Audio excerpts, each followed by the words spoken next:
Okay guys, today we're going to look at two different kinds of limits that both involve infinity, but are both different types of limits. The very first one we're going to look at is limits at infinity. And what that means is finding my limit as my x's approach either positive or negative infinity. So there's one example drawn here. Okay, that's a normal rational function graph. So on that rational function, you guys can see I've got a horizontal asymptote. So if you think about this graph, we've looked at this picture before. As my x's approach infinity, so as my x's keep getting bigger and bigger and bigger, those y values are going to get closer and closer and closer to that horizontal asymptote. So my limit as x approaches infinity, let's say that's 1, is my horizontal asymptote. Now, even though it's on the opposite side of the line, as my x approaches negative infinity, it's also going to approach that horizontal asymptote. And the y value of that horizontal asymptote is 1. So if I'm trying to find the limit as x approaches infinity, if my graph has a horizontal asymptote, then that's going to be my limit. So it becomes pretty simple in some of these rational functions that we're familiar with. This next one, for example, if I want to find the limit as x approaches infinity in this graph, I know that's a rational function that has a horizontal asymptote. That horizontal asymptote, because I have the same degree on the top and the same degree on the bottom, I divide my coefficients. So that horizontal asymptote is y equals 1/2. That means, as my graph gets closer and closer to infinity, my y value is going to get closer and closer to that horizontal asymptote, which makes my limit 1/2. Again, it doesn't matter which side of the line it's on, so approaching infinity or negative infinity, it's going to be the same thing, and it's going to be the horizontal asymptote, which is 1/2.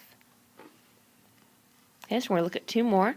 Same concept though. If I want to find the limit as x approaches infinity here, what I want to find again is my horizontal asymptote.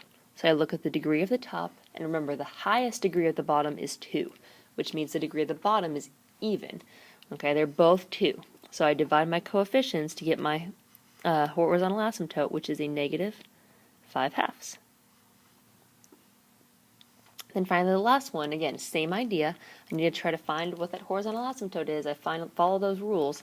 If I were to multiply that bottom out, it would be x squared, which means this is bottom heavy, which means my horizontal asymptote is at 0. So as that graph approaches infinity, my y's are approaching 0. Alright, so the last one to look at is just finding a horizontal asymptote. And on this graph, what I need to do is I need to remember my rules, right? Look at the degree of the top, the degree of the bottom.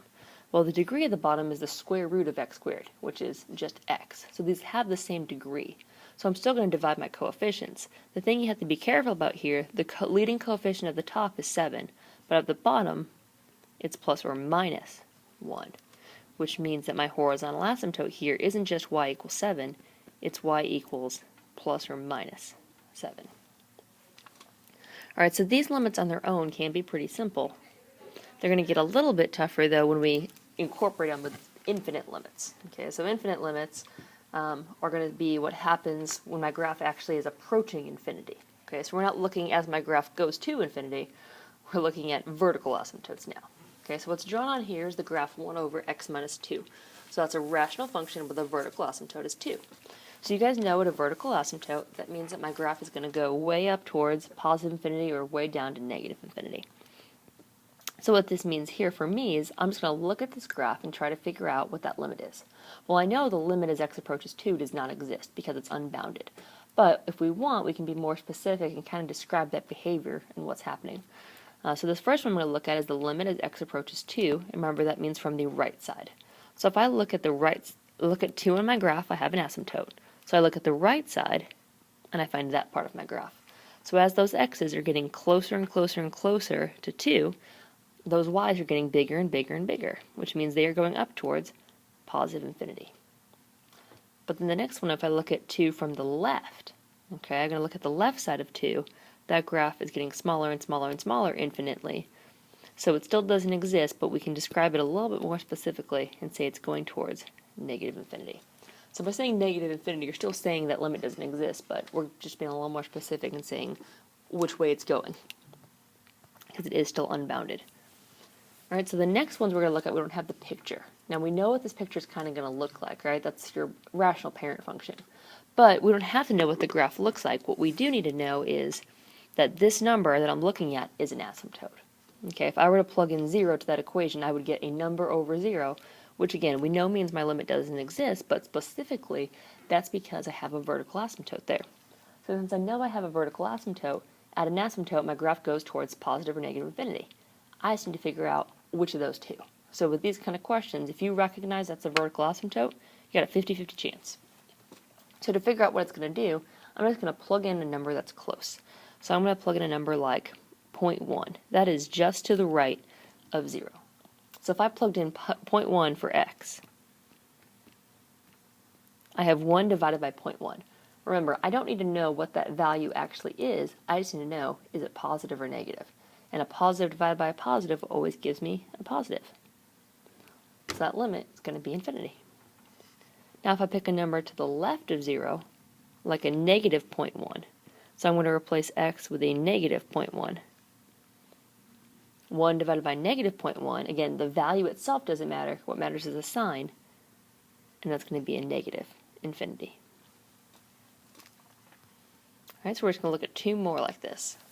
So I want to find the limit as x approaches 2 from the left side. So my limit as x approaches 2 from the left. So I want a number just to the left of 2, so something barely smaller than 2 would be like 1.9. So I'm going to replace x with 1.9.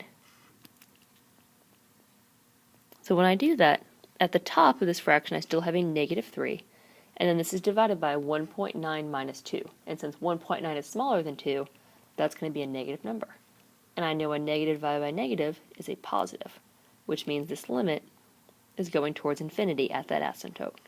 Remember, I didn't do this, but make sure you double check that in your original equation that 2 actually is an asymptote before you plug in that number that's close. Okay, and 2 is my vertical asymptote here. And finally, the last question I have, same concept. 5 is a vertical asymptote. So I just want to see, I know my limit's not going to exist, but it's going to go towards infinity or negative infinity. I just need to figure out which one. So I'm going to pick a number just to the left of 5, because we're looking at the left side of 5. So a number just left of 5 would be like 4.9. So I'm going to plug in 4.9. So when I do that, at the top of my fraction I get a negative 4. And then 4.9 minus 5, that gives me a negative number. Well, when I square that negative number, though, it becomes positive. And a negative divided by a positive is negative, which means my limit here is not approaching positive infinity, but negative infinity.